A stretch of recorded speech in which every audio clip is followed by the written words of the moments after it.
Salut les devins, c'est Saikyu. On va se parler aujourd'hui du tout nouvel épisode, en tout cas le dernier en date de l'anime Super Dragon Ball Heroes, l'anime promotionnel, la Ultra God Mission, c'est son 6ème. J'ai vraiment trouvé l'épisode une perte de temps, j'étais là à regarder l'heure et le temps qui passait alors que ça dure même pas 8 minutes. C'est une des rares fois où dans Super Dragon Ball Heroes, j'avais vraiment hâte que ça se termine. D'habitude, ça se regarde, vous me connaissez, quand il y a quelques minutes sous la main pour manger, etc., ça peut faire le taf. Quelques épisodes d'ailleurs sortaient aussi du lot, on s'en rappelle, et étaient plutôt bons, même dans cette série-là. Mais là, pour moi, c'était vraiment le sommet de l'ennui. Une direction que j'ai beaucoup de mal à comprendre parce que c'est un animé qui est censé surtout appeler les plus jeunes. Mais là, ça se permet de surfer sur la vibe Dragon Ball GT. Ils l'ont déjà fait plutôt habilement dans le passé de Heroes. Mais là, pas forcément, étant donné que ça vient totalement recopier une scène de combat entre Gogeta SJ4 et Ishenron d'époque et ça tente de la sublimer, mais beaucoup de références y sont faites, mais la question que je me pose, c'est est-ce que les petits jeunes qui vont acheter du Super Dragon Ball Heroes, qui ont 7, 8, 9, 10 ans, connaissent vraiment sur le bout des doigts Dragon Ball GT, au point de se rappeler de la ref de Ishenron qui va masser en quelque sorte le coup de Gogeta, alors que c'était des attaques meurtrières qui venaient de lui lancer. Je suis pas sûr du tout. Une sorte d'épisode hybride pour à la fois les plus anciens et les plus jeunes, peut-être dans l'espoir que les plus anciens drivent un petit peu les plus jeunes, qu'ils leur fassent voir les épisodes de l'époque, qu'ils les lancent sur des BGT, qu'ils leur réexpliquent certaines scènes, que les plus jeunes aillent sur internet voir ça ou lancer un DVD ou je ne sais quoi. Bon, en tout cas, dans le fond et en général, ça me paraît être un très drôle et très risqué de pari. Personnellement, moi qui ai les références à tout, j'ai pas été captivé du tout par ça. J'ai trouvé que c'était ennuyeux, c'était vraiment très téléphoné, on voyait tout arriver de très très loin. La phase de départ sur Demigra, sympathique, mais c'est du vu et du revu, et puis le mec ne fait que jubiler, mais on ne sait pas réellement ce qu'il va faire.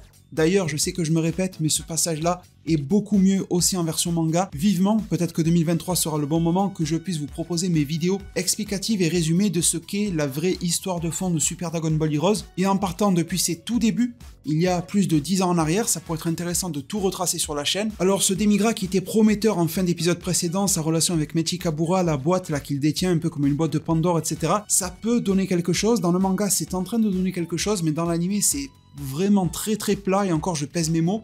Le personnage est plutôt inintéressant, son design évolue pas forcément vers le mieux. J'aimerais juste souligner le fait que je trouve intéressant que presque de nulle part ce Demigra est remis en avant, sachant que Demigra est très utilisé dans Xenoverse. Est-ce qu'ils nous préparent ou est-ce qu'ils amorcent quelque chose par rapport à Xenoverse 3? Pourquoi pas? Vous savez que le marketing est souvent très lié dans Dragon Ball. J'ai pas d'autre mot que de vous dire que je m'emmerde avec les personnages de Aios et de Chronoa. Franchement, autant avec Fyu, autant avec Atsu, ça pouvait être sympathique à certains moments, pas toujours. Autant là, cette nouvelle intrigue, on nous a lancé dans un tournoi de merde avec des personnages de merde, des divinités qui valent pas grand chose, Chronoa et Aios. L'opening est vraiment pourri aussi, j'ai oublié de le dire. Je vous avais peut-être fait 2-3 mots lorsqu'il était sorti, mais j'avais pas eu le temps de l'intégrer. Là, le temps est passé, j'ai eu le temps de digérer, mais ça reste toujours bloqué. Les visuels de l'opening sont sympathiques, mais la chanson, franchement, j'arrive pas. C'est vraiment la pire chanson que l'on ait eue dans Dragon Ball Heroes depuis ses tout débuts, il y a plus de 10 ans. Le personnage de Aios m'intéressait au départ, et au final, elle va commencer à faire une forme d'alliance, parce que oulala, il y a des migras. Au bout d'un moment, je pense que SDBH peut tenter plus de choses que de toujours refaire en boucle le même scénario avec différents personnages. Il y a toujours une attaque qui arrive au début, puis une alliance avec des personnages qui prétendaient être méchants. Ces personnages-là vont retrahir la Z-Team ensuite. On a vu récemment avec Atsu. C'est en train de se reproduire avec Aios, qui pourtant était très prometteuse, et je l'avais dit à plusieurs reprises. On ne sait pas réellement sur quel pied danser avec les petits démons. Vous vous rappelez ceux qui avaient entraîné Goku et Vegeta pour l'Ultra Instinct maîtrisé et le SSJ Blue Berserker absorbé machin? C'était sympathique ça. Mais on ne sait pas réellement ce qu'ils sont devenus. Dans le manga, ils sont affiliés à Demigra, donc ils retrahissent Goku et Vegeta. Même sur l'aspect spatio-temporel, j'ai l'impression que des choses se perdent. Étant donné que lorsqu'il va arriver le Ishenron, scène plutôt cool d'ailleurs, l'entrée en scène de Gogeta SJ4 face à lui, Xeno Gogeta SJ4 plus précisément, et c'est là que ça pose problème, parce que ces personnages-là viennent d'une autre timeline, etc. Surtout le Gogeta, parce que d'après ce que j'ai compris, j'ai pas encore fourré mon nez dans les détails, mais d'après ce que j'ai compris dans le jeu, le Ishenron et la version blanchâtre de base qui a été xénoifiée, je sais pas trop comment. Il va falloir que j'épluche un petit peu ce dossier-là par rapport à la toute dernière Ultra God Mission, mais le Xeno Gogeta est bel et bien celui que l'on connaît, et donc il n'est pas celui de DBGT.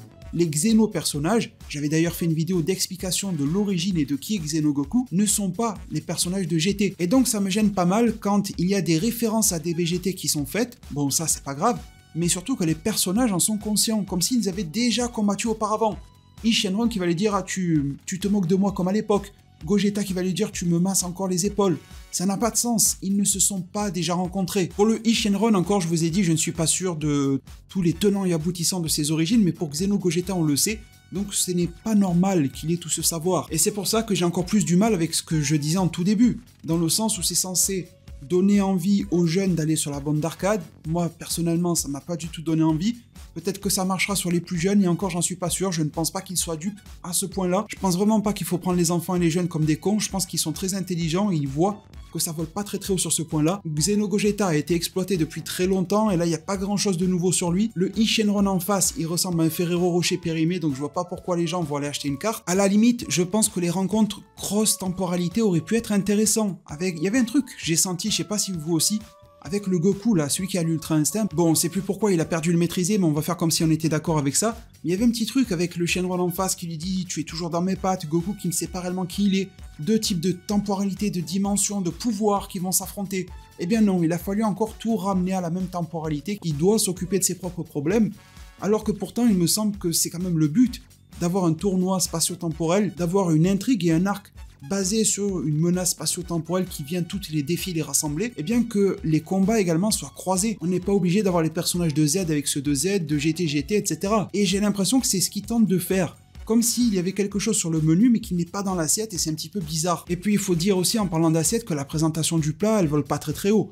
L'animation et les dessins, c'est vraiment misérable. Il y a quelques passages qui peuvent être un peu tape à l'œil, le Big Bang Kamehameha, etc. Mais même si vous regardez dans les détails, c'est pas fou. Ça sera plutôt sympathique du côté de Xeno Gogeta. De toute façon, il y a 1 million d'éclairages autour de lui, donc forcément, ça tape un petit peu dans la rétine.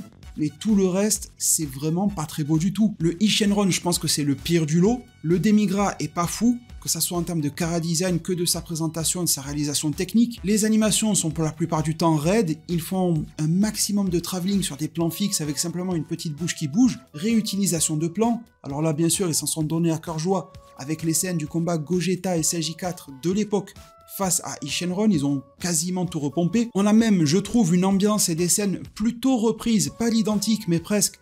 Quand on va voir une ville enflammée, etc., ça rappelle un petit peu le chaos que se met Goku Black dans la timeline future, au tout début de l'arc. Et quand on voit cette silhouette, ça me rappelle à la fois la représentation de Goku Black en version un petit peu démoniaque, quand on avait Mirai Bulma, Mirai Trunks qui en discutaient entre eux, et ça me rappelle un petit peu aussi Tournoi du pouvoir avec le fameux démon, le Mamono qui a tué le maître et les parents de Jiren. Donc de la réutilisation d'idées, de la réutilisation de plans, et le pire c'est que ça n'est même pas sublimé. On pourrait espérer qu'un tel animé serve au moins de remaster à des scènes que l'on connaît déjà, quitte à refaire du vu avec du neuf, autant que ça ait l'air du neuf. Eh bien c'est même pas le cas, et très peu de scènes dans cet animé là sont bien traitées visuellement.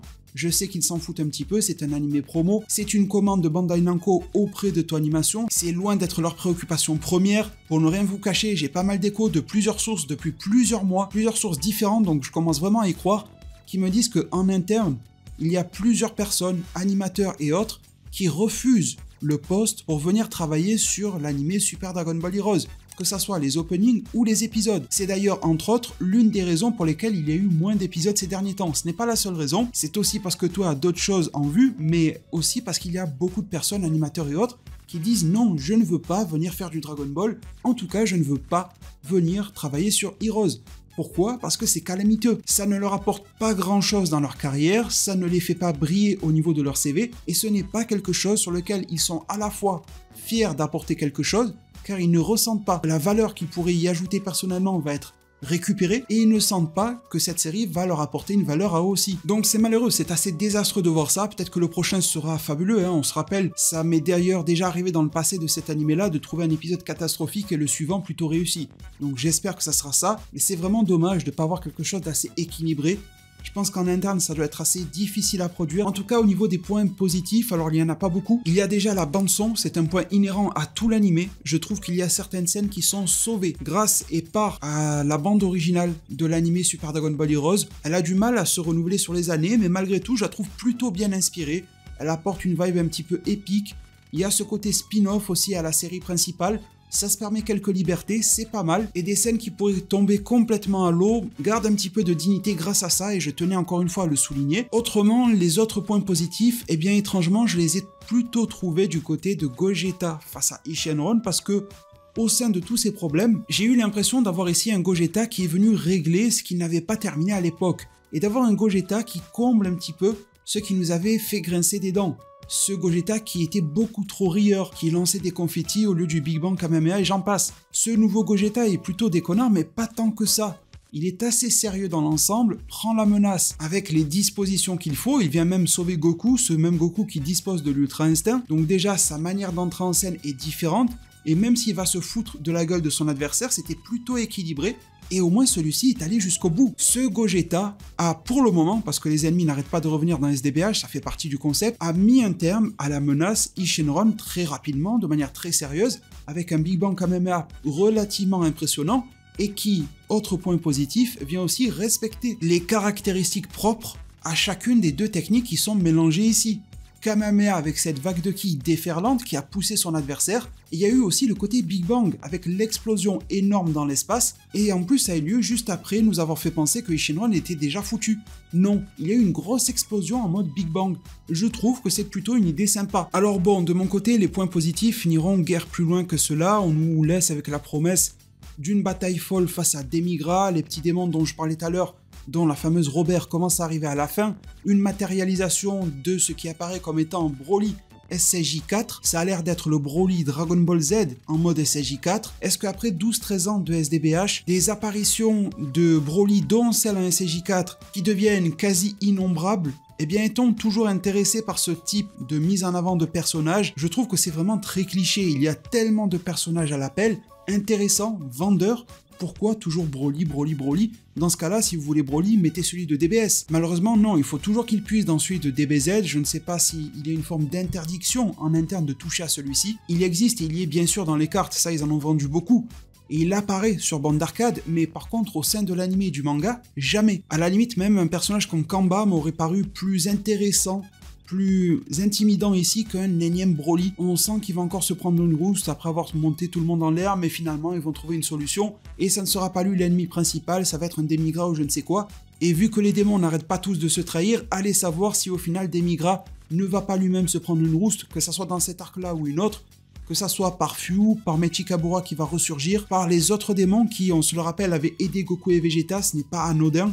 Peut-être qu'ils sont alliés à Demigra ici pour mieux le tromper par la suite. On va s'en arrêter ici sur cet épisode qui était vraiment très fouillis. J'espère vraiment que la suite de la série ne sera pas de ce niveau-là, que ça va rehausser un petit peu. Surtout que ça fait encore plus tâche, je trouve, quand il y en a moins. Alors quand l'on sait pourquoi il y a moins d'épisodes, on peut comprendre.